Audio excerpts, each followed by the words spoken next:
So there's no cure for it. You'll go blinder and blinder and blinder, so steel yourself for it. So I started buying magnifying glasses, loupes. Okay. Do they help? Somewhat. They have to be pretty.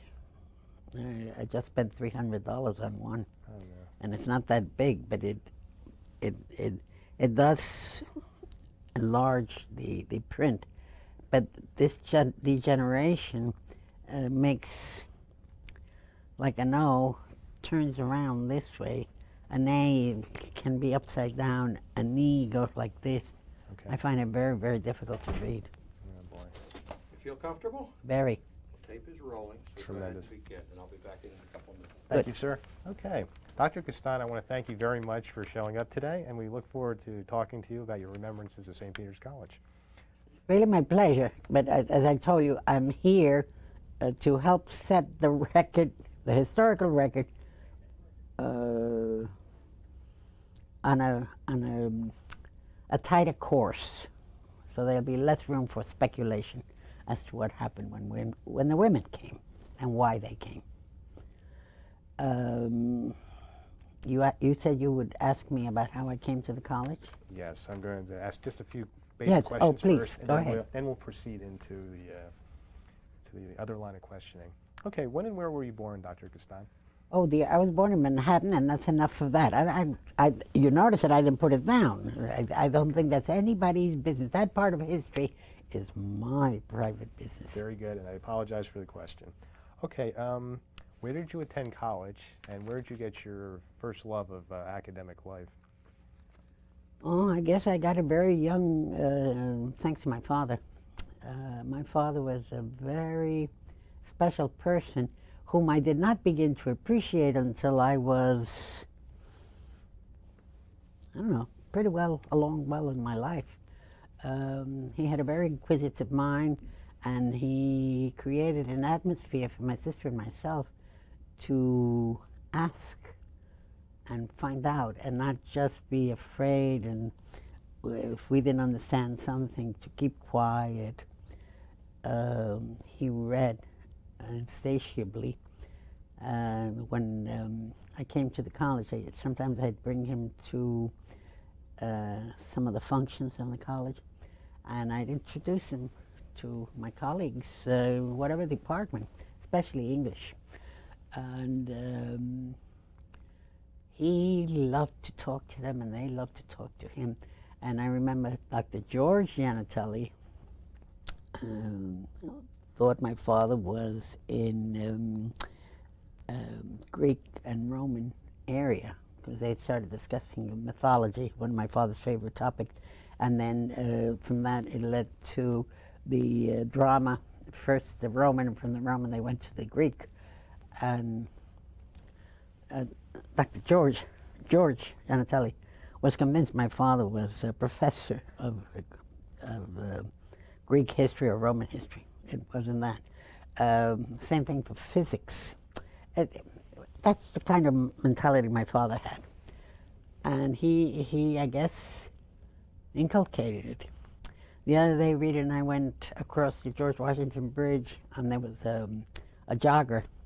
And that triggered my memory, and I said to Rita, you know, I guess there were not many people in this United States who walked across the George Washington Bridge. She said, you walked across the George Washington Bridge? I did, thanks to my father. My father took my sister in one hand and I in the other, and we gently walked from Manhattan to New Jersey, and I think we had something to eat, and then we walked back. And Daddy would point out buildings and ships and boats. That's the kind of influence I had in my early days. And I guess unknowingly I brought that along with me, because I've always enjoyed reading. I've always enjoyed going to school. I was always very sorry when the summer came that I didn't have to go to school, and I enjoyed very much when they gave me arithmetic problems in a yellow pad when I was a little girl, to do them over the summer. I couldn't wait to do them. That's the kind of environment I grew up in. Then both my father and my mother she died very young, loved to travel, and they took us with them. So that's why I told you, I've been traveling since I was 2 weeks old. Very good. Sounds like you had a good educational basis. I did. Well, after college, how did you come to be acquainted with St. Peter's College, and how did you get your start at the college? How did I become acquainted with St. Peter's? I think I was teaching at Fordham Graduate School. I never wanted to be a teacher, but somehow I got involved. I guess I got involved through Marymount College and through music, which is my first love. That's a whole other story. And I was working for Marymount, and I was invited to Fordham. I started teaching at Fordham, and then one day I got a letter from St. Peter's to come to St. Peter's. And I did, and I had a wonderful time, except that they told me would I be interested, because I didn't know what St. Peter's was. I didn't even know how to come here, because to most New Yorkers, that Hudson, okay? It's New York, the Hudson, and then the Pacific. There is nothing between. Most of us don't know anything about New Jersey. So they gave me directions on how to go. And like most Manhattanites, no cars, so I went by path, came by path and all that. And they offered me a position here. And I told them, I'm getting more money where I am. Thank you very much. They had offered me an after-dinner drink. Put my glass down, and that was it. That is monumental to me, because I never talk about money, you know? That's a no-no for me. But that day I did, because I could see my future, instead of moving forward, moving backwards, but a lot backwards. So I said no.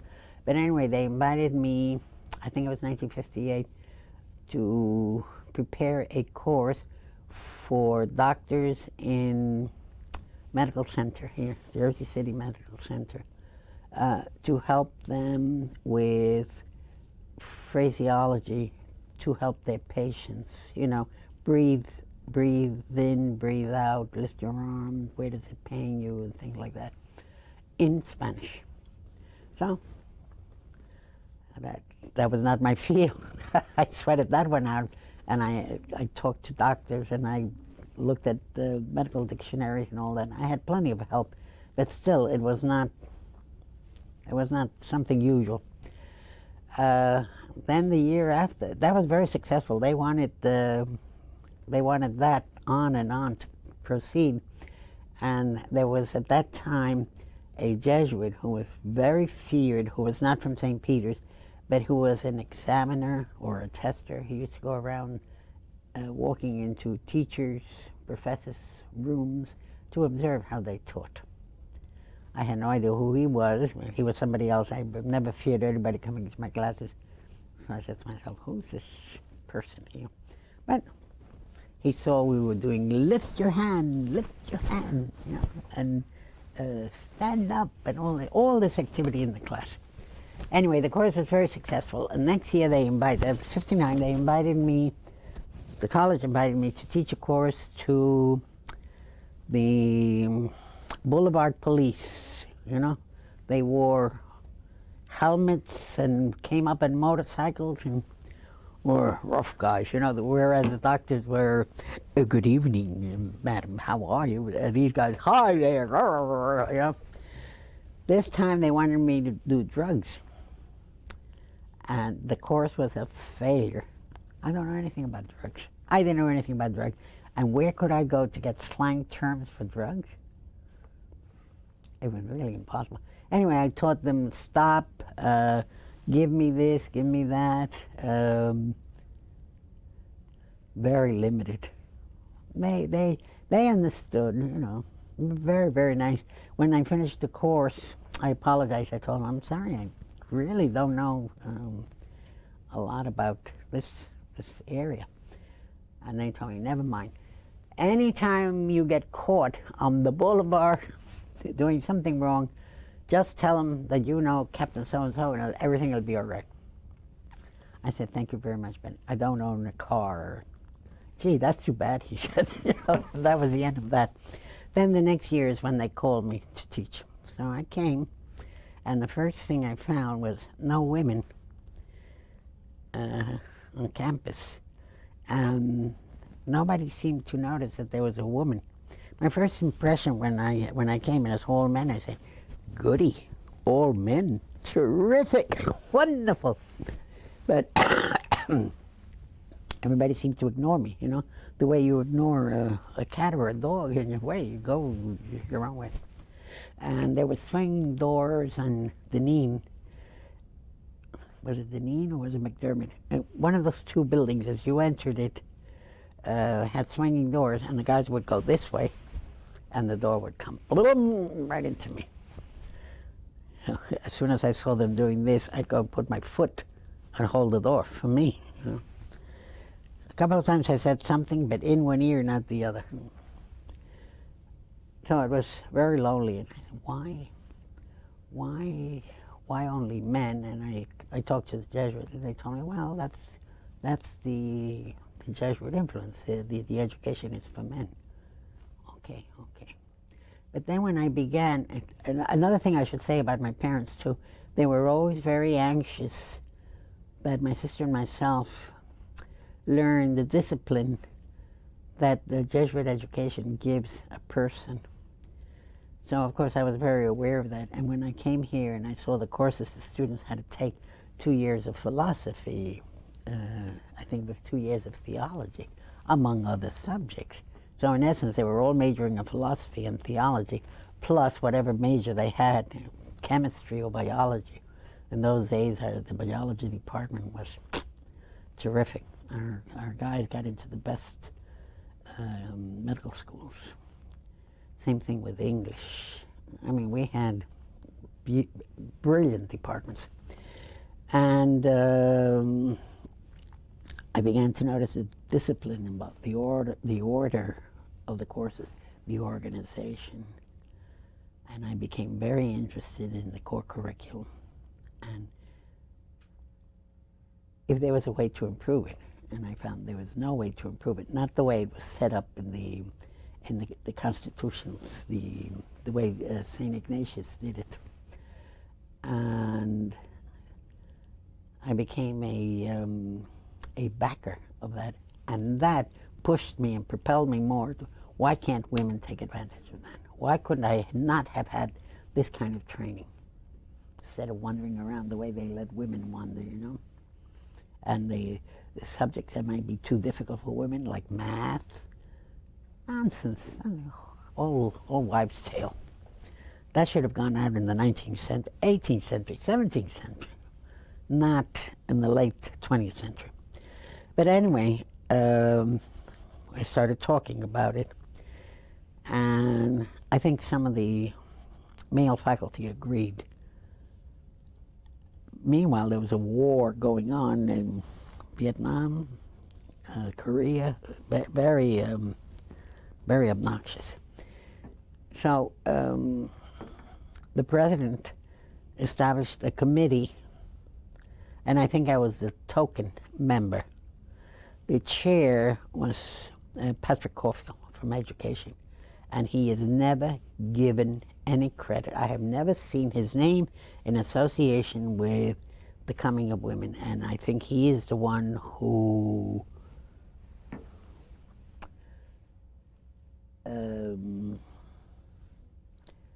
as they do in the Senate, you know, he convinced people slowly of the wisdom of having women. So when it came to voting, the committee said that women should come. And then there was a post committee. So I hope Dr. Caulfield, I don't know whether he's alive or dead, but he's alive. Good. The work he did on that committee should be focused on. It should be a shining star of St. Peter's concerning with women. Among other things he did for education, he was always a step ahead of everybody, but particularly with women, which was a very touchy subject always. Then, post agreeing that women were coming, the college agreed we'll take 100 women, cream of the crop, intelligent, smart, and I said to myself, and I bet you beautiful. And I guess they did, unless you think all women are beautiful, you know. But these are grubby high school kids, and here they came, I think sophisticated, but still children with good grades. And they walked in, and that was the beginning of the coming of women. 100 women, and I don't remember how many men there were, 300, 400, 500, the whole school. Meanwhile, there was a committee action that started, which came to me because I was mentioning in class that women would be coming and all this. They formed the committee of 1,000. 1,000 young men at the college, day and evening session, and all signed and delivered to the president very seriously that they objected to the coming of women. So when they came to tell me that, the only thing I could think of was, only 1,000? Yeah, that's practically the whole school. Well, you didn't ask me for my signature. What do you mean we didn't ask you for your signature? I'm against the coming of women. What do you mean you're against the coming of women? Yeah, don't you think I like it like this, the only woman around? And why should I have competition from young, pretty things? Now I'm here. Well, they couldn't believe that, but they made me sign. Well, then if you say that, I will sign. So my name should be on that document if it's there. I made a great deal to do with it, and I made good friends with the guy who became president of the senior class that year. And they were all saying, we're glad we're getting out of here, because in September the women are coming, God knows. So all those were very pleasant experiences, except that there was work to be done. So over December, Father Ryan, who I believe was the academic vice president or the executive vice president, called me into his office, and I told you I lived in Manhattan. I told him I can't. I injured my leg. One of these tendons. I'm not an athlete, so I don't know. One of these tendons back here snapped, a hamstring or something like that, and I couldn't walk. He said, you get yourself to the college. I said, okay. I had wanted to approach him to ask him if I could establish an a choir at the college. I knew the men had their choir and they were doing great, and they had already told us they didn't want anything to do with the coming of women, and Father McMullen was with all that. He was the what's the word I want? He was the guy who took care of the moderator. So, all right, well, we'll form an old women's choir. Fine. that doesn't bother me at all. So one sunny December day, I went to see him. I told him, my leg hurts very much, Father, and I can't come by car, and I'm climbing buses and all that. He said, sit down. And that's when he proposed that I become Dean of Women. And I liked the idea. Why not? Because I'm not interested in that kind of work. I'm interested in academic work, and particularly in core curriculum. So he said, well, stay, at least help us the first year. You were involved in this. All right, I will. And I said, I don't know if you could work with me. I'm generally very obedient, but when I get an idea in my head, he said, I don't worry about you. You always come, Father, and he starts imitating me in his chair. Father, have you thought of this idea? So I was so mortified.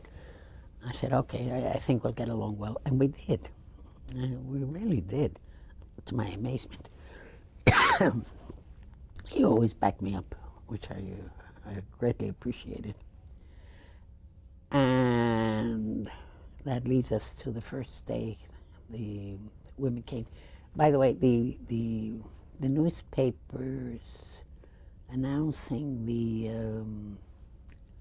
coming of women should be around February, the same day that Billy Rose died. That's when they broke the news. I remember the Billy Rose death. You probably don't know who he was. He was a great impresario, and Eleanor Holmes' husband, she was an Olympic swimmer. I remember him rather than remembering the date that women came. The day they came, Father Ryan put them in the auditorium, the Neen Auditorium, the old one, our theater. And he said, "You want to talk to them? I've invited the newspapers, they're outside." I said, "Well, we can't keep the press." So I said to the women, "Look, they're coming to take your photograph and ask you questions about why you're in the college and all that." I said, "Please remember to behave like women and not like silly schoolgirls." They were very huffy about that. "We're not silly schoolgirls." And I said to myself, sure. Anyway, we let the press in. And I know they asked a million questions, and I was so nervous. I was on the stage, and they were walking among the girls down below. The only one I remember clearly was the New York Times man, tall, stiff gentleman, who yells out at me, "Why women at St. Peter's?" So I turned around and I said, "Are you asking me? Why women at St. Peter's?" I said to him, "Why not?" That shut him up. That shut up everybody. I don't know, the whole thing broke up, and in 2 seconds they were all gone. Father O'Brien said, "What did you say?" I said, "They asked me why women at St. Peter's, and I answered, why not? They didn't want to know any more details." I was perfectly willing to give it to them, but that's it. Good. Get good riddance to them. I've never trusted the press. So that was it. Then Father Ryan asked me to be the interim registrar to them, to put them in classes. And he asked me rather than the registrar, because the registrar didn't have time to sit down picayunely. What he wanted was one woman in each professor's class, not to put all women together. He wanted the women and the women experience to be spread out through the school. Okay? So we did that. One woman in each philosophy class, one woman in each theology class, one woman in each English class or writing class. I don't know if we had writing in those days, the English class, one woman in language class, one woman in math class.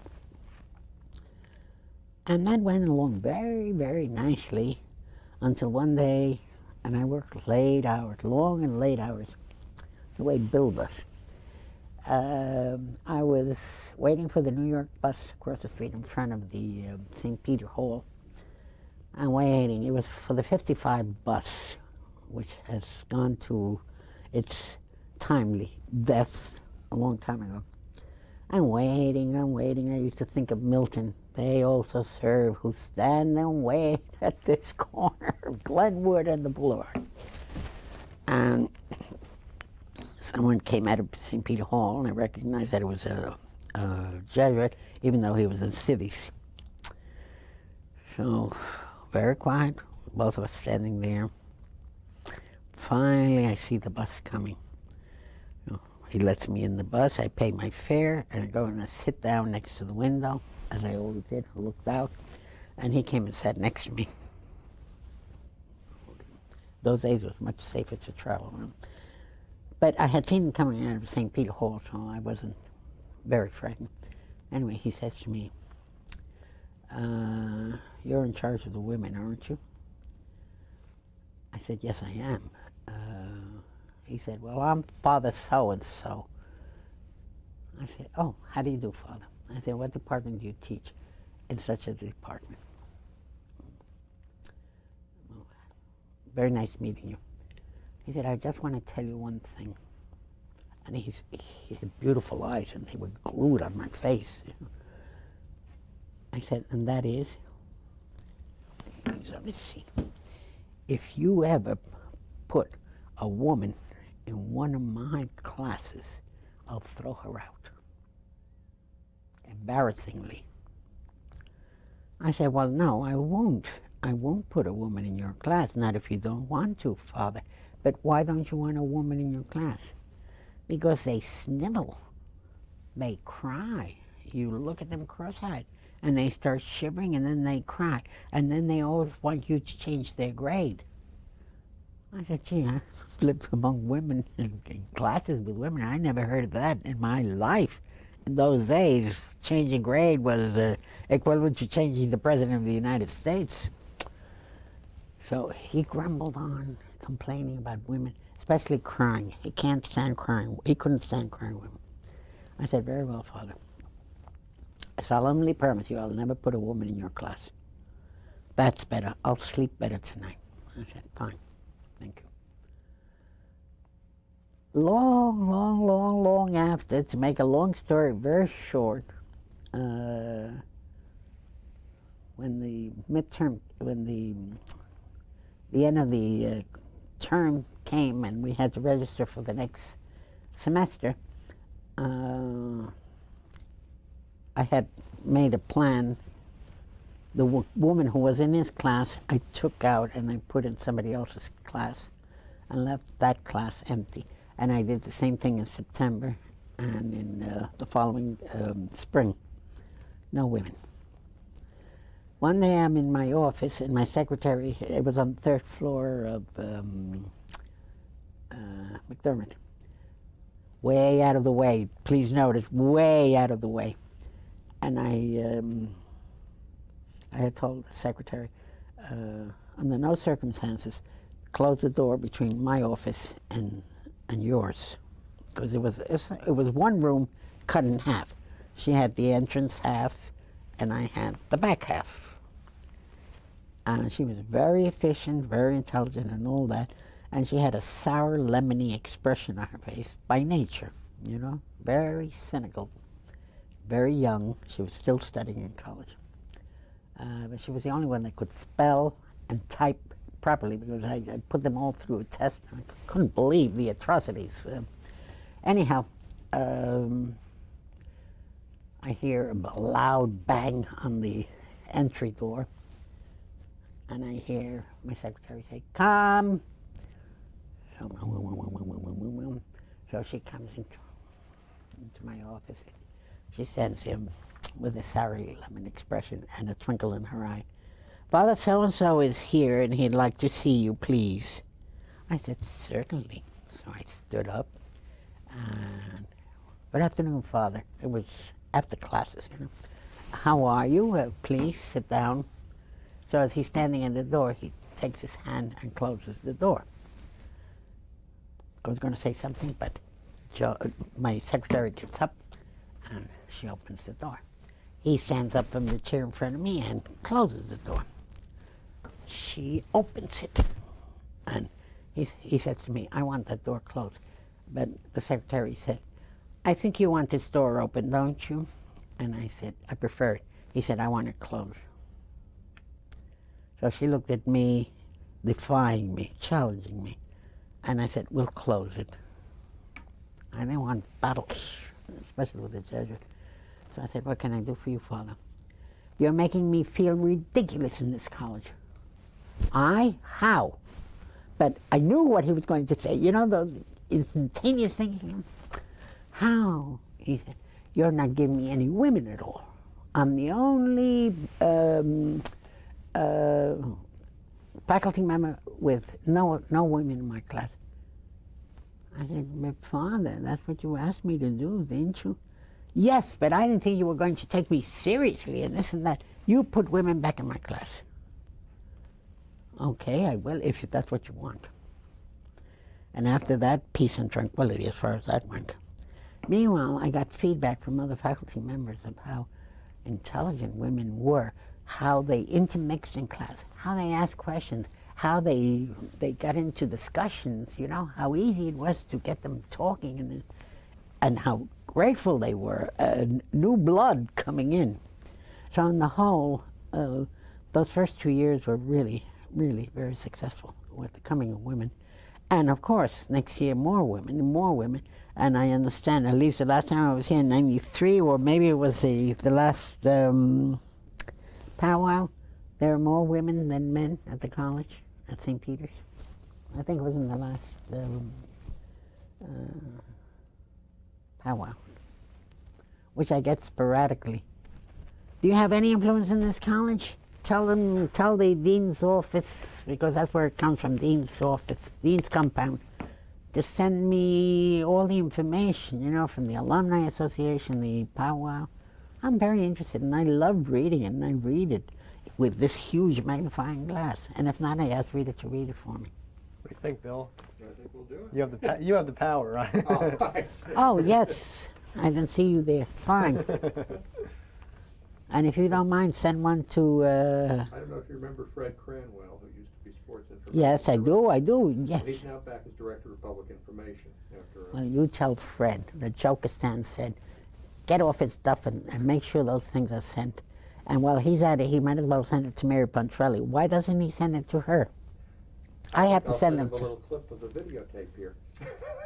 I wish see Fred today, Fred too. Crammel, please. Get off your stuff. I remember him. Oh, yeah. Well, he's back. Came back from the... Well, where is he? The Daily News, I guess. Yeah. Oh. And Eugene King is doing a good little gossipy thing about the alumni. That's good. I like that. Very enjoyable. He's a good guy. That's very good. So are there, I'm just trying to think, in terms of negative feedback, would you say after the coeducation came down in 1966 that it was more of a positive or negative experience, and what were some on both sides from your perspective, would you say? Well, every question has two sides, okay? Exactly. The reigning impression has been that even silly women coming to the college who had no intention of really studying, but they thought in an all-male enclave or a majority male college, they might be able to hook a man or something like that. Even that type of woman found some kind of satisfaction, particularly if she got a good advisor in the first year.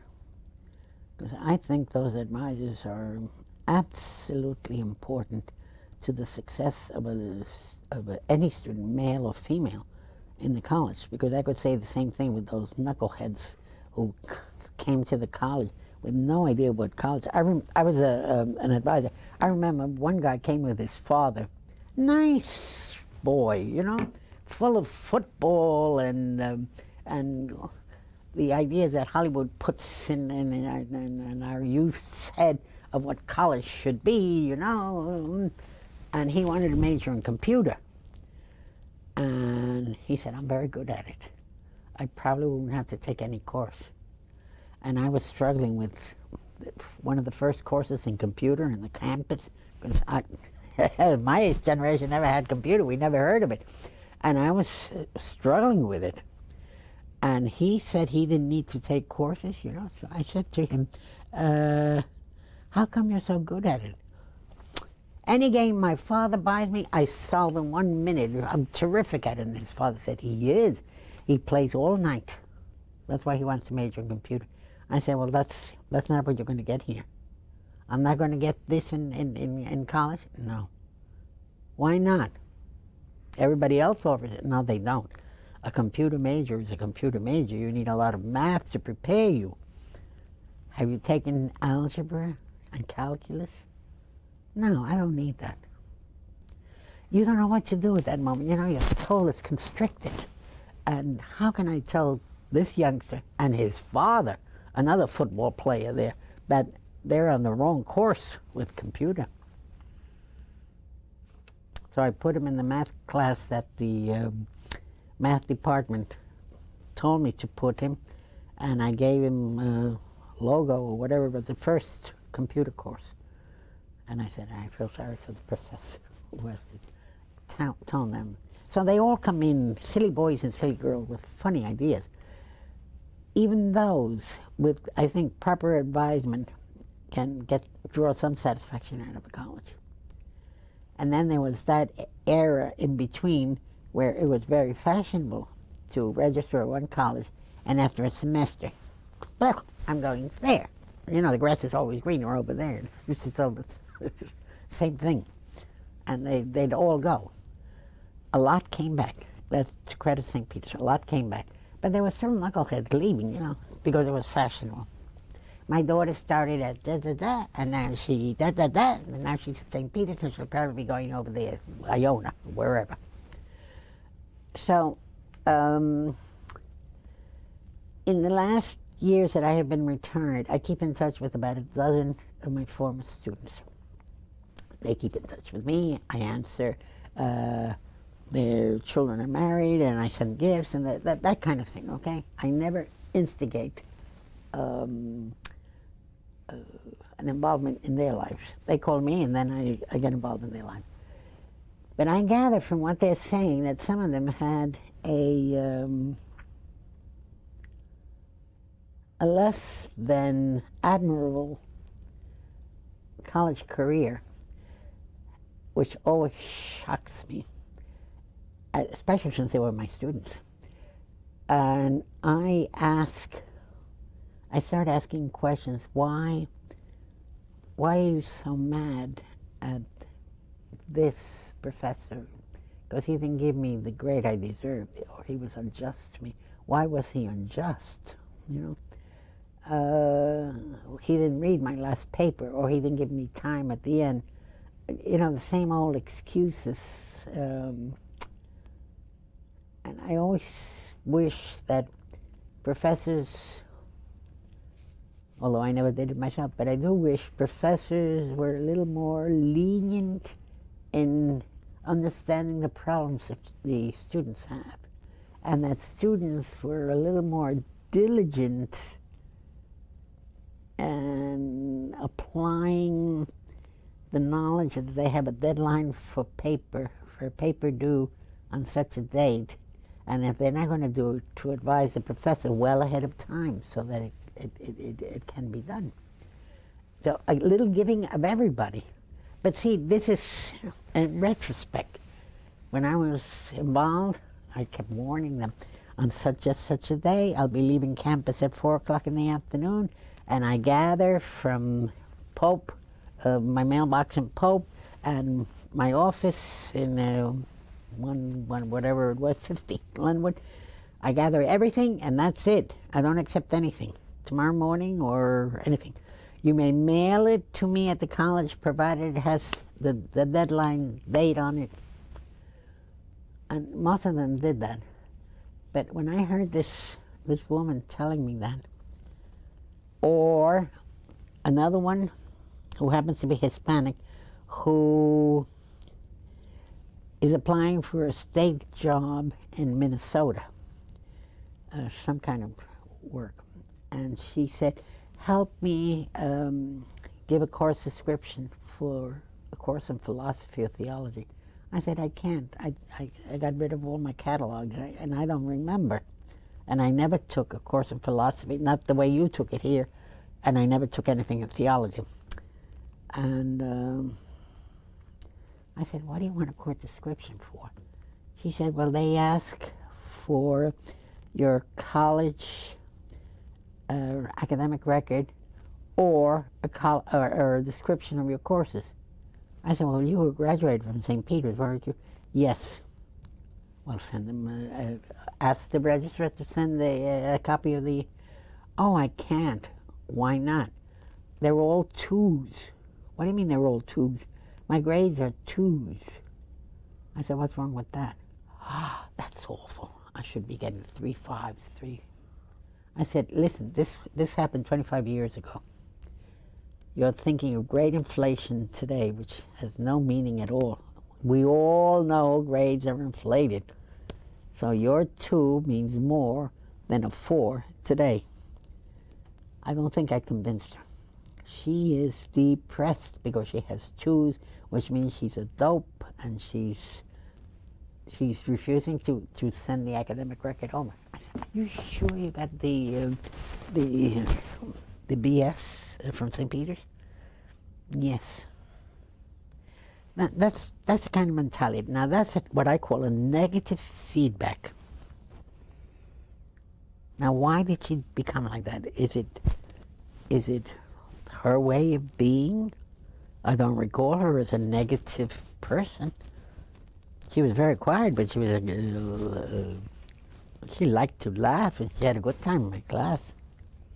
By the way, most of those 2s I gave her. Who gave you 2s? You did. But I remember her well. But that negative, or when they write and tell me that they're glad they're out of St. Peter's. Not too many write like that. Or the guy who's running for public office and puts on his stuff at St. Peter's College. And I go up, he comes up, I hope you'll vote for me. Yeah, you went to St. Peter's, why did you get out? I didn't. What do you mean you didn't? I hated the place. Well, why are you putting St. Peter's College down? I didn't think anybody cared. Well, I happen to care. Are you going to vote for me? I don't know, I have to think of that. It's your integrity, and you're going to represent me. Why do you put it? He said, I only have a few courses to finish, but I got sick and tired of the place. Why are these? I don't know. I can't tell you. You have any idea why? Sometimes people run out of steam and they look in retrospect. This guy's a Now, real is this a go-getter. recent person? I'm recent in the last. Yeah. This past week. No, but I meant, would he have graduated the last 10 years? Oh, I don't know how old he is. Rita may know how old he is. It's possible that they didn't like the regime because it was supposedly tougher here. The reason I wanted to interrupt was to remind you to take your eye drops. I think Rita was knocking at the door. Okay. Oh, yeah. So I want to get that in. I'll ask her how old he is. Okay. Maybe Rita will remember how old he is. This is great. You're doing great, Dr. Castan. Sure, monologue.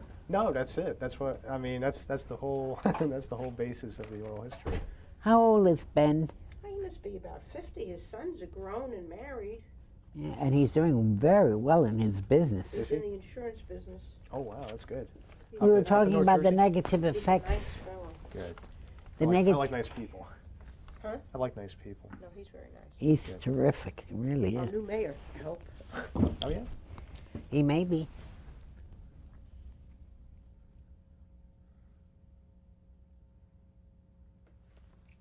I get these in the morning, I get them at noon, I get them at night. I'm getting a degree in medical technology. Good. How much longer is this going to go on? Not much longer. We'll Tell Bill Wanna to recall come it back. some temporarily No, or I'm fine, something? I'm fine. Your I voice don't is need gonna fade, is it? my what? Your voice? No, 'Cause you my know you voice don't never drink water, fades. so. Okay, I'm getting out of here. It's freezing. Is it? Oh, I'm very Are you comfortable. cold? I'm fine. I get You want to give me my, the envelope that Alan sent me in there, or my Kleenex? This? I just want the Kleenex in here. Thank you. Yeah, I for thought that was sake, very we good. won't go much longer. We'll just. I have only a few more questions, and as long as Dr. Castan wants to go. Well, then you edit. Yes. I can go on all night, but No. but we won't do that to you. That gets boring. Same person. Stop. Where's Bill? I don't know. I think he went in the other room for a second, but Oh, we can continue. sure. Anytime you're ready. I'm ready, but I don't know if he's recording. Is he recording? Yeah. Oh, okay. Well then, as I say, there are not too many, especially when it's my students calling me. One of them was trying to get me on the internet, and of course I have a computer, but it doesn't have the internet. It's for educational purposes. And he finally sent me a letter. I hope you are the Castan that taught us St. Peter's, because I can't. You're not on the internet, as if you're not there, therefore you don't exist. You know? Anyway, the other side of the coin are the positive, and of course it feeds my ego to hear, gee, you helped me so much. And my ego gets especially massaged when they tell me, you know, I hated you when you made me take calculus. And I couldn't understand why you were so involved in my needing to take calculus when the math department said I could take math language 25 or something. Today I understand. My company is sending me to graduate school, and the first thing they told me is, you have a calculus, and thanks to you I have it, and I just wanted you to know, thank you very much. Great. I feel like jumping up and down when I hear that. Or today, my knucklehead from Florida, boy, she's a butterfly. She called to tell me that she's moving to Belgium, at Liège. I told her, a very nice town, but I don't think she knows French. I didn't want to spoil her party with that one. But anyway, she said, I want to thank you because you told me, what was she trying to thank me for? Not to get depressed if I get a bad grade. That's what she told me when I was at St. Peter's, that everything is relative. And that helped me a great deal in my business. She began her own business. I don't know what she does. That's why I sound like her. I'm up in the air. But anyway, it was nice to hear thank you. You know, because most people don't say thank you. They think it was their own happy way of doing things. But it all comes back to advisement, I think. I did not advise that one in Minnesota, even though she was my student. She appeared in my classes. And obviously, I told her, obviously, if I gave you a 2, you didn't work. She said, yes, I did. But I got that, And I said, I'm not pursuing this on the phone. If I can't see their faces, you know, I hate the phone, because I don't know whom I'm talking to. I recognize their voices and what they tell me and their names and all that, but I can't see the reaction when I hear this edge in the voice. So obviously, I'm in her bad books for those 2s. Anyway, on the whole, I think the coming of women to St. Peter's, and there are a lot of incidents. I spend the whole afternoon here. For example, the guys caught on very quickly. In my isolated office on the 3rd floor of McDermott, the phone would ring, and my secretary would pass the phone to me. She'd say to me, another complaint, she'd say. Thank you. Yes, may I help you? They used to call me the Senorita. Yes, Senorita, there's a girl with a see-through blouse or an open blouse, open down the front blouse, going up the steps of McDermott. And in the beginning I'd say, well, these things can't be helped. But after the 2nd or the 3rd call like that, I knew that these things were to tease me. So when I got those calls, I would say, oh, that's terrific. What a break for you. You better get off the phone and not miss a single moment of watching her go up the steps. Those calls stopped. You know, when you don't get angry at foolishness like that, I think they react. I don't know. Anyway, the day was always full of things like that, you know. People thought I was crazy when I told Father Ryan, get yourself somebody else, okay? I think we put this woman on a course. They're flourishing. They're moving along very well. And I want to get back to my classroom. I missed that platform. You know, it was awful because they'd come to my office and tell me a problem, which I listened to, and I'd always find 5 ways. I made it a point, 5 ways that they could use to solve their problem. And I always would say, please let me know which one you chose, which path. Oh, yes, yes, yes, thank you very much. Not once did I ever get feedback from that. I missed that. In the classroom, you do the same thing. You give them 5 ways to solve their problem. And then the next day, which path did you take? Or next week, you know? So there's always interaction. We were neither men nor women. By the way, they used to criticize my office. It said on the door, Dean of Women. But there were always men in there, you know, students. We enjoyed the interrelationship there. The women always had an attitude, you know. Women always think they can solve their problem, and many of them can. I mean, that's the way society casts us. I was talking to Eileen, and I told her, I'm going to leave some money to the college. And I said to her, not much, unfortunately, because the college never paid me much.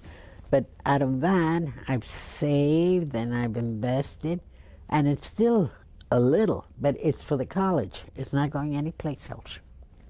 And she said, yeah, I'm doing the same thing too. And then we both laughed. If the college had paid us better, they'd be getting back more. We both roared at that, and it's true. Not that I'm complaining. I never worked for money. But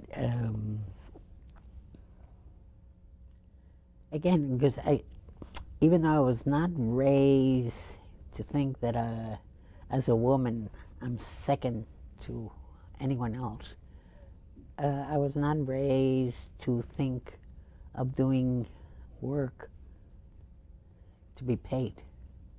And I think many women are brought up that way. I don't know how women are today. You know, 6 or 7 years is a great big difference in a college mind. But in the last few years, women weren't too sure of what it was to work in the business world. They wanted a job in the business world. What? What do you want to do? I don't know. Maybe type. You don't have to go to college for that. That kind of thinking. A man will never say that. He knows exactly what he wants. And if he doesn't, he'll ask and find something that he can do. I always think it's ironic. Men always told me, I don't type and I don't spell. My secretary will do that for me. And here they are at the computers, even with 2 fingers, but there they are, typing away into the computer. Very funny.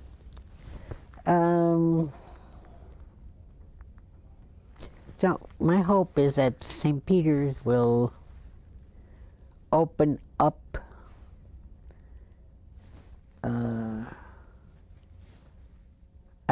I guess it has, in a very small way, opened up to minorities and older people. I know it has, but it's very hard. I now live in Bergen County, and they think St. Peter's is the one in Englewood Cliffs. And they find it so hard to take courses up there, to the point that I don't know if Englewood Cliffs is still in existence. Is it? Very difficult. I don't know why it should be so. Everybody thinks in terms of a community college. I tell them, well, yeah, but you can also go to Englewood Cliffs, as they call it, and take courses. Will they help me? Of course. But it's so hard to get to, because Englewood is by Englewood Cliffs. You know, Englewood Cliffs is by Englewood, which is by the bridge, and we're between the Rockland, that bridge. I can't think of the name of it. And George Washington. We're exactly in the middle. So they'd rather go to the community colleges rather than here. And I keep pushing. And I'm very happy when I see something in the Bergen Record about St. Peter's College. There was a beautiful ad for it. I felt like cutting it out and putting it on my front door. And that doesn't help people.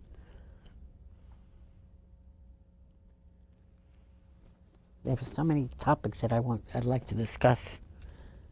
But anyway, I think on the whole I've covered women. Oh, another topic that bothers me too.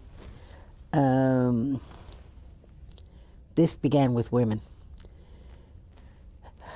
Remember I told you that students in the 70s and 80s moved from one college to another. Well, we used to get a whole bunch of transfer kids. And I used to tell Dean Sullivan, Patricia Sullivan, who was in charge of the advisement, get someone to be in charge of transfer students only, because they're going through great confusion. They come from other colleges where they call things slightly different and they require different courses, and they get very discouraged when they come here and someone tells them, now you have to take this and you have to take this and this and this. They can be let in without pushing, without haranguing, without them leaving us. But they never did that. Well, you're making a face, but it's you know, it's one student at a time. And that's how you retain them, one student at a time. And as you see, that concerns me, even though I'm out of the college. Because I think when they leave you, unless it's a fad that becomes the thing to do, it shows there has been a failure down the line of communication someplace. Whether it was a faculty member with a bad grade, whether it was a faculty member with a snide remark about minorities or about women.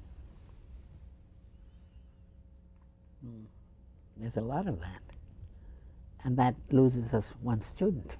And we don't know about it. We just know, well, this idiot left the college and went there. Or one more who leaves the college. And it just takes a little forethought, a little ear to listen to what the students are saying. Because you learn a great deal from them. I'm astonished at the insights students bring to the class. And how easy it is to forget that we don't give them more of a chance. I always wanted my students to talk, and I was angry because they didn't talk. And I said, did I really give them a chance to talk? One tries. But that's what I wanted to talk about, because it really referred to women. Because after the first year, the school was open to women, and we could have had thousands of transfers coming in. I don't know if Father Ryan was ready for that, but it could have doubled the school population. So that's it, Alan, unless you have questions for me. Okay, I just have a couple. Yes. In terms of female faculty and staff members, who are some of the ones you've had relations with from '58 up until your retirement in '93, and how have they changed the face of St. Peter's as well? You mentioned well, Dr. that's Gordon. a hard question for me to answer. One, because when I came to St. Peter's, I did not make friends, since my friends were from Manhattan. Many people that came from other states were all that and settled around the college campus, made friends here. So there was the people who had friends on campus and the snooty New Yorkers who came and went. We were really the commuters, you know. But we all had, I remember my department, which was practically all New York at the beginning, we all used to take off, go to New York, and eat at a New York restaurant. First of all, there were no restaurants here worth their meat in the 60s. Because I came here in 1960 officially as a day session.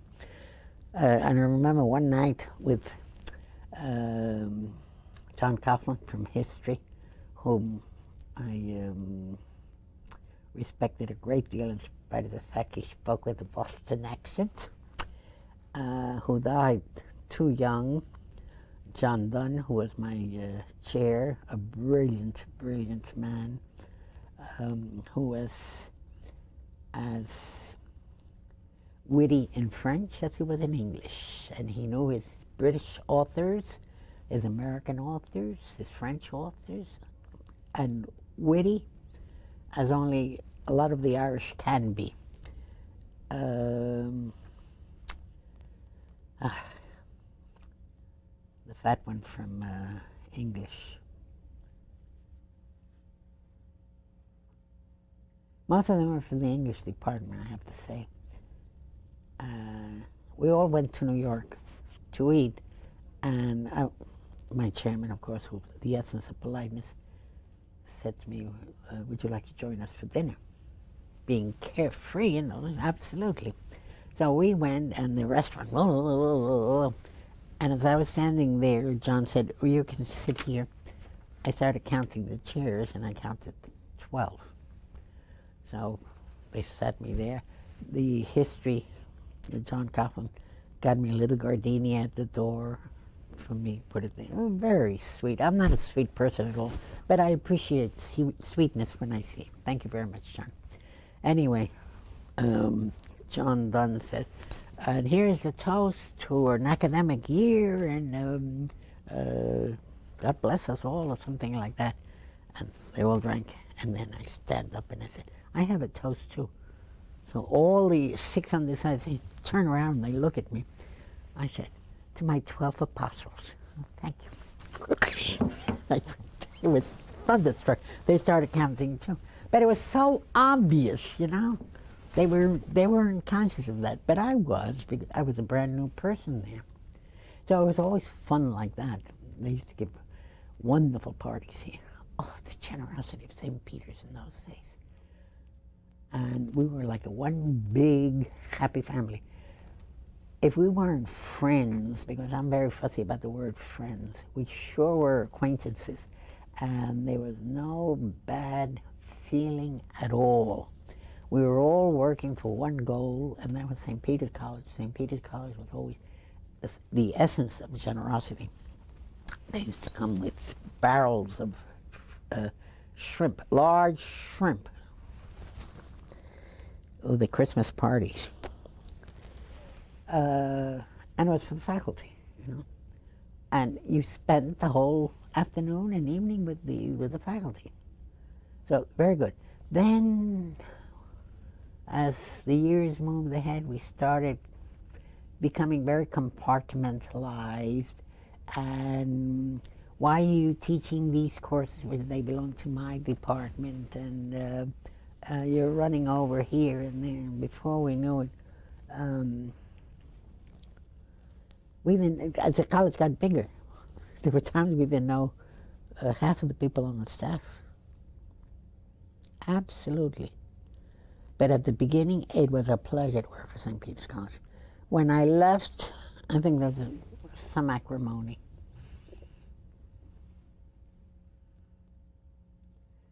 About the women.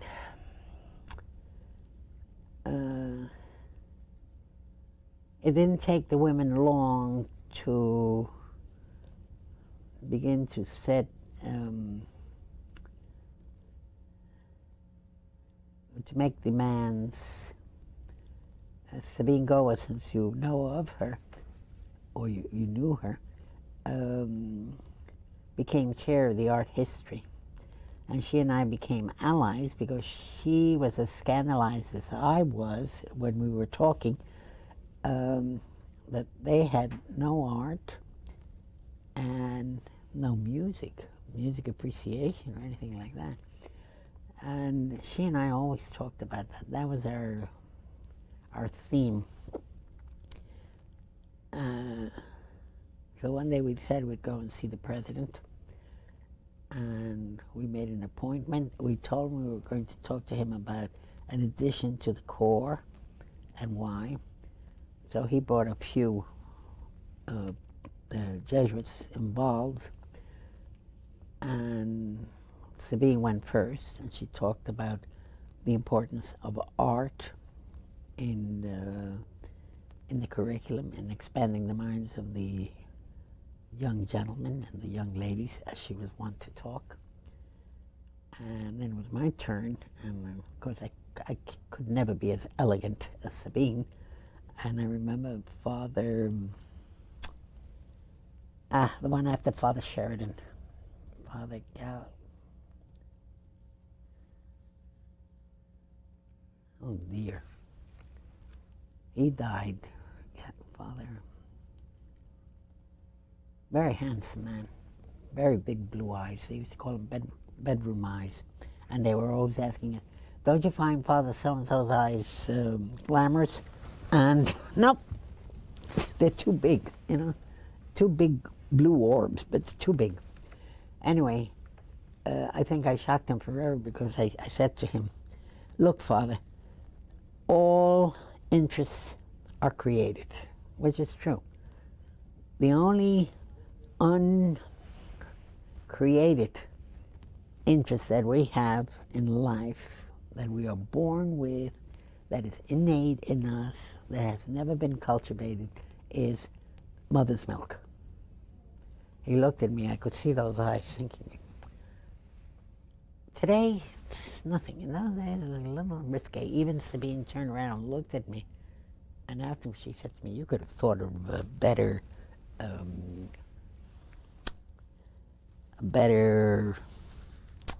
comparison than that. But it's true. There was something I knew from the first day I went to college and majored in music.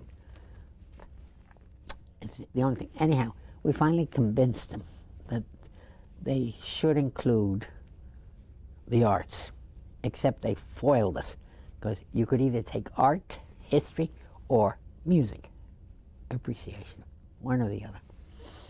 That was one of my worst failures in the college. Oh, how that hurt. Anyway,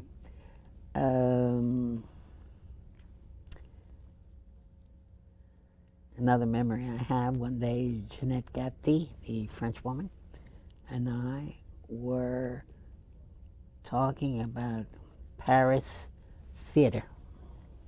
I had just come back from Paris from that summer, and what I had seen in Paris. And they had done a special performance of the opera, things like that. And somebody, and I draw the curtain of mercy over his name, as Mark Twain says, came over and he says, what are you two little ladies talking about? Well, we heard little ladies, and we didn't like that. We were sitting down in the cafeteria.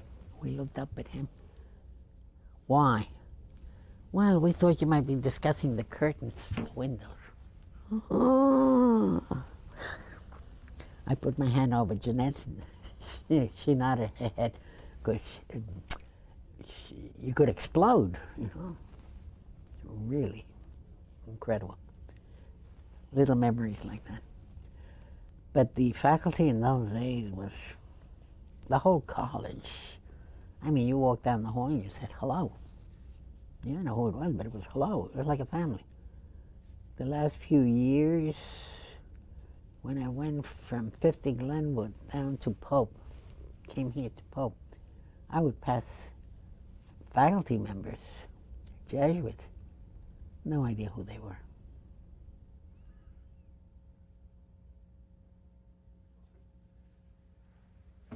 I know. Well, Dr. Castan, I only have 2 more questions for you. Yes, fine. Just to wrap it up. Okay, in terms of your teaching, wonderful professor, what was your teaching philosophy, and what did you hope to achieve and instill in your students from your own previous knowledge and know-how? Okay, that's an easy one. As soon as I grabbed the whole firsthand, information about the philosophy of the core curriculum. As we see, it means a great deal to me. That is, that discipline that each course within the core and the order, the mental order involved in each course and the organization of each course became very clear to me. Then I started applying it to my methodology of teaching. I was teaching language. I was teaching generally at the intermediate level, which is where they pass from speaking into writing, where they have to apply the mind rather than the imitation. Because if I say bonjour, comment allez-vous, and you hear it often enough, you begin to say bonjour, comment allez-vous. But then, how do you write that? It's no longer bonjour, comment allez-vous. It's bonjour, comment allez-vous. So the whole mind is thrown to write. On top of teaching how to write in a foreign language, how does one write a sentence, a clause, a phrase? So I began to apply discipline, especially in my approach to it, which included a great deal of patience, and then order. Everything, I gave them everything in order, which I thought would make it easier for them to follow, and some of them caught on right away and ran away with it. It was beautiful. And then the organization, so it would be easier for them. So based on that, we were able to move forward with, I would say, the average member of the class. In each class, I have kids who already knew it and were way beyond that, and I challenged them, and kids who didn't care. And those are, I guess, the failures. I don't know. I hate to think that I failed, but sure I failed. Everybody fails. I didn't sparkle them with enthusiasm. They didn't care for the work. They did it because they had to do it, and they did the minimal amount of work, and they let me know in no uncertain terms that this is what they would do and hang the future. So between the discipline, and like I think raising a child, the discipline and the order and the organization, I transferred, after I started mastering that in myself to apply to my students, I went into the literature part. That I found a little tougher. And my mind is much more organized with solids rather than interpretations.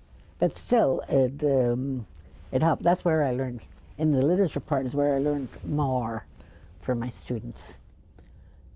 Because there they could use their imagination, and I let it run. There they could discuss. They had elbow room to move about, and I think they enjoyed that more. I enjoyed the rigors of grammar and things like that. So I guess you had yes and no to answer your question. One thing that I failed spectacularly, again in the core curriculum, was trying to tell my advisees the purpose of the core, why they had to take all these courses. And I was trying to tell them, we're trying to give you a fishing reel and the bait and the hook and a basket so that you can get your own fish and put it here and prepare it yourself, and not not my giving you a prepared fish today and then you don't know what to do with it tomorrow because you have nothing. So these courses are setting the basis for you to help you understand the beginning of your education. I think some of them saw it, but the majority didn't know why they had to take so much philosophy. And a lot of them, after they started taking, loved it. That's what got me. They fought tooth and nail. And that course you gave me was nice. I didn't give it to you, it was required. They didn't care that much for theology. They didn't care that much for languages. The battle was mathematics. I always wanted them, if they were given a choice, to take the calculus. And boy, I got wars on that one. But, you know, math is the great divider. If you don't have math on your side, you're doomed to failure. Why bother go to college? You can't go to a graduate school, especially in business, and St. Peter's is a business school. So, again, if I may interject, and I think the United States is making a big mistake in the teaching of mathematics at all levels. I find when I have visited other countries that from arithmetic through abstract math, it's not an easy course, but it's enjoyable. There's no fear in there. The way there's no fear in taking up a history course or something. It may be boring, but it's not a fear. Here, I find elementary students fearing arithmetic. They call it math. Math, you're taking math, you're taking arithmetic. We call it math. High school kids, oh, I'm not taking calculus. I can hear them on the buses. Blah, blah, blah. Why? Oh, it's hard. I'm afraid. No. That shouldn't be, especially in math. But I don't know what I can say to fix it, so I shouldn't criticize it. But I perk up the math a great deal. I think it's a very, very important subject. Besides, these courses are to make your brain wave work. Not really so much as to learn, but again, discipline, order, discipline, and organization. Important things. I don't know if that answers your question, but I tried. Very good. Okay, the final question I have for you. Say somebody who's watching this video and wants to know more about the college. How would you define or express how your St. Peter's college experience has been beneficial to you, and what advice could you impart on others? I've loved St. Peter's ever since the day I came in. First of all, it was satisfying what I think is a very important part of education, which is a Jesuit education. I think people overlook that, and maybe even the Jesuits themselves overlook it. But I think it is a wonderful preparation for life. And that Jesuit education, that if you follow it the way it's outlined for you to be followed through the college, you come out so much more mature and a much more profound thinker. You may not be aware of it until other people start asking you your opinion, until other people start thinking of you as a good source of information, because you have that maturity which the Jesuit education gives you.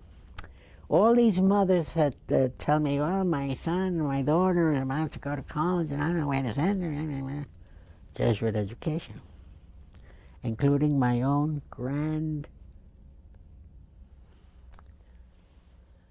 my sister's grandchildren. What are they to me?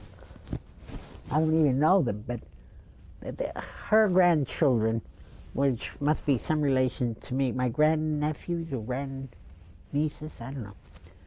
Those kids who will be going to college, to high school first.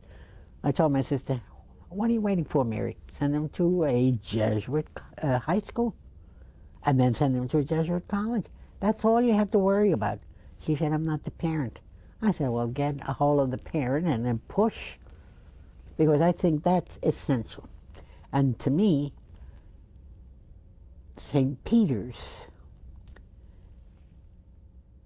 which believes and follows that Jesuit education, that Jesuit philosophy of education, is the essence of preparing yourself for life. Not only with your major, which you probably won't go into for the rest of your life, because most of us major in one thing and then we end up doing something else, which was a great discovery that we all found out. So it's not only the knowledge, but it's also what is ingrained in you, that hidden part of you, which is then people begin to respect. Again, you're almost unconscious of it, but it's there. And this is what makes you of such a value to your community, because you start giving of yourself, again, unconsciously. And it isn't sacrificing yourself for everybody else. It's you consider yourself part of the whole, and you give your part, and this goes on and it's a beautiful experience. And this is what my father and mother were talking about when they were so angry that there was no education, a Jesuit education for women. And I told the Jesuits when I went to Fordham, you have no education for women. No, they said very proudly. And that's not right. And I told them at St. Peter's when I came here. And within 5 years, I came in 1960, in 1965, 66, women were already on campus. Not that I give myself the full force. I give the full force to Caulfield. And I hope you'll do something about him, because he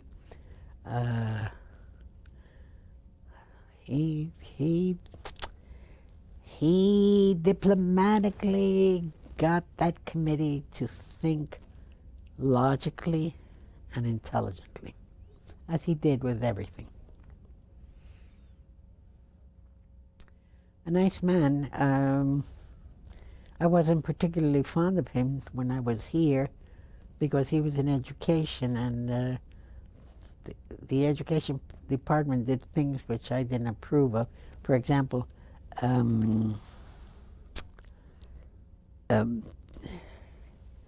checking out young teachers, the teacher education course. They'd go out and sit in on a course and decide whether that person was an apt teacher or not. And I remember Shields used to do it before he became dean, evening session dean here. I said, how can you tell? And he said, well, you look at this, make sure the windows are open, and you make sure there's plenty of air, and you make sure there's contact between the student and the teacher. Well, what about the course content, What is he teaching? Oh, no, that I wouldn't know. But you can tell if the students get it or not, which in a way is true, but he could be teaching Chinese. So I wasn't very fond of that. But I always remember him, again, Jesuit education, a man that you could rely on, a man that you could trust, a man that you could ask an opinion. And he'd give you the best of his thinking, which was always well-tempered. If you know, like a piano, a well-tempered piano, in tune. So that's what I think of Jesuit education, and I am thrilled that it's coming to women. Although, as I told you on the phone, I'm also very fond of one-sex education for women. It's not logical, but then they have nobody to fall back on. You learn how to run your own newspaper. You learn how to make your own posters. You learn how to set up committees. You learn all these important little things that you need in life. And when women came to St. Peter's, I was afraid that they would say, "Oh, well, I can't join the powwow because I'm a freshman and I can't be a photographer." But the women came and they took over. They really took over to the point that I remember beating hard. Oh my God! I hope men don't think that they're going to be run out of the school and it's going to become a feminine institution. But no, things. That's why I look at the powwow. That's why I look at what the faculty is doing and the new faculty and what interests they have and things like that. We're finished over here. I thought you were going to come and join us. Well, I am joining you. Yeah, I mean, here, sit here with us. Very good. Anything else you want to add, Dr. Castan? It's all yours. Done incredible. I can think of any other things, stories. Back in the days when you Well, did the Spanish play. oh, please, the day that Bill Knapp, we had, remember that? We had a play where 5 dogs had to come in, live dogs, okay? Oh, shoot. And of course, not having worked It with wasn't cats, was it? No, I had never worked with a live animal on stage, so I didn't think anything of it. Well, my students all promised they'd bring in each one his dog and this and that. Well, when they came, it turned out that one was a male and the other were all bitches, right? Something of that nature. Something like that. And one girl student who was very adept at dogs told me, "You can't put them on the stage. They're gonna really howl and create a disturbance that you don't want here." So I was in trouble. I didn't know where to turn, but when I didn't know where to turn at St. Peter's College, I turned to Bill, who, by the way, was once my student. So I said to him, She was my savior. She got me through Spanish. Wonderful. he got me through worse. So Bill said to me, "Don't worry about it. You know, that distracted way he, again, Jesuit education, don't worry about it." I didn't. So I told him, he connected me with him backstage, and I told him at what point he had to get ready because he was going to bark like a dog, who was off-stage dog, okay? Sure enough, time comes, I said, "Bill, are you ready?" "Yep, okay, here we go." Bark. And all of a sudden, the audience, they heard the dog, you know, under the whole auditorium. And it sounded like a damn live dog. Incredible. It was. Brilliant. Everybody was talking Bill, about, give us a no, he's done more than that. But everybody was remarking about how smart we were with that dog and all that, without realizing that it was a human being imitating a dog. There was so many things. I was going to tell you another one about Bill too. Uh-oh. We don't need- No. Bill's kind of modest, isn't he? Very. He was always modest. In fact, when he was a student, he was so modest that he was out of everybody's way. Meanwhile, everybody was running around like a chicken without a head, and he was up a ladder, fixing a light here, turning a little screw there, plugging something in here, you know, in this quiet, mousy, efficient way. Never said much. But when he got mad, you could hear him in Journal Square. That only happened a couple of times. Is that you? I remember Paulette Collet, a colleague in French, who was very exigent, very demanding. One day stands with her arms. She had a 42 DD chest. She came in, her chest came in half an hour into her room before she came in. So she had this line of young guys, students, A gaggle following. of swallow. Wherever she went, you know, she wore the gown, and then her chest came out, and then behind her, all these kids carrying her books and all that. Paulette was unconscious of all this. Anyway, she stands in the middle of the stage, and she wore boots up to here, and she says, "I demand to know, where is Bill Knapp?" Everybody whispers. We hadn't seen him all day. And I'm not moving out of here until Bill Knapp comes. Well, where is Bill Knapp? Well, we didn't know. He worked so quiet, you know. I said, he must be backstage. So I went backstage, and there she was like a statue. Not making a sound. She had made the pronouncement. So everybody's looking for Bill Knapp. We couldn't find Bill Knapp. And as far as we know, you weren't in the building. But she didn't want to move until he came because he's the only one that solved the question. Or the day when she was doing the ball soprano, and there was another guy there, a student, who couldn't get the curtain. I couldn't get the curtain. I don't know if you got the curtain. Were you the one? No, she got the curtain. I don't know who did it. I don't know. Boy, she drove us crazy with that. I had forgotten about her. She's living in Toronto, you know. No, I didn't know. Yeah, she left St. Peter. She thought Father Ryan would ask her back. He didn't. Yeah. Boy, she blew her stacks. Sometimes it's known for those things. I'm just trying to remember. I've had to pass on to you, speaking of people, a student, I think we had Miguel Spolvita. Sepulveda, yes. Franciscan order. Eileen Youngerman, who I Yes. occasionally, wanted me to make sure that I let you know that he had died in Puerto Rico. He's the one, the Franciscan I told you, that we went up to Boston to see. Oh, okay. I didn't realize that because maybe I was out here, but he apparently died in Puerto Rico back on November 1st, and Eileen had He seen was him. very, very, very sick. What is Eileen doing in Puerto Rico? She wasn't. She's the third order Franciscan, so she gets one of the Oh, I last see, groups I that have see, been I done. see, yes. She always remembers your kindnesses to her. And She got so wanted mad to at be me. well, she gets mad. She gets mad at me too, but Well, she gets over it. well, the worst thing is I have a book on the Jesuits. She loaned me the book, and then she got mad at me for something simple. I told her, you're not allowed to do that. She wanted some excess or other, and I told her, you're not allowed to do that, and don't do it. I think she wanted to take, what do people with heart disease, they carry, glycerin? Yes, a Glycerin? nitro patch. Yes, but no, she has a little tube, and she wanted to bring it to the college, and I didn't think live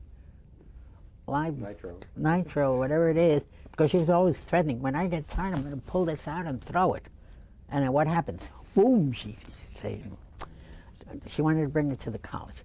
She also wanted a wheelchair and come to the college. I told her, you can walk slowly. If you need a wheelchair, we'll make sure that you get a wheelchair. But right now, I see you walking back and forth. You don't need one. Oh, she got so mad at me. You don't know what's in my heart. I said, that's true, I don't. But if you can walk, walk. And you should tell, don't try to attract so much attention to yourself, you know? Is she all right? She's more secluded now. She's basically homebound and wheelchair bound at this point in time. Yeah, but this was what, 10 years ago? 10 years ago, whatever it was. Yeah. No, she never expected to live this long, number one, and now she's upset that she has because she really has not much use of her legs or feet. She's a very overweight person, so. Yes. Does the faculty still receive the address book at Christmas time? Do you know if Luisa de la Torre's name is in there as a retired person? I would imagine she is, but I'll go inside and check. Well, no, she's the one that went up to Boston with me, and she too would like to pray for Fray Miguel's soul. Okay. Well, I meant to get the book from Eileen, and I forgot about it because I had said, don't give me the book or I'll lose it, because she was in the thing. I didn't think about it until today, until I realized that you were coming in. I said, oh, sugar, and I called over. I said, what was his name again? Because I had it all written down a month ago. I meant to call you, and I had never done it. But I will get photocopies of it and mail it to you. Well, I'll see if I have her phone, her address. I'll send her a card saying thank you very much for that, so she'll know that you delivered the message to me. And if I don't have it, I'll have to inopportune you to get the address. Oh, no problem. I'll be glad to get that. I know she lives on the corner of Yeah. Bergen. Two Glenwood, I guess. Yes. It's called, yeah, apartment 2. Can't go wrong.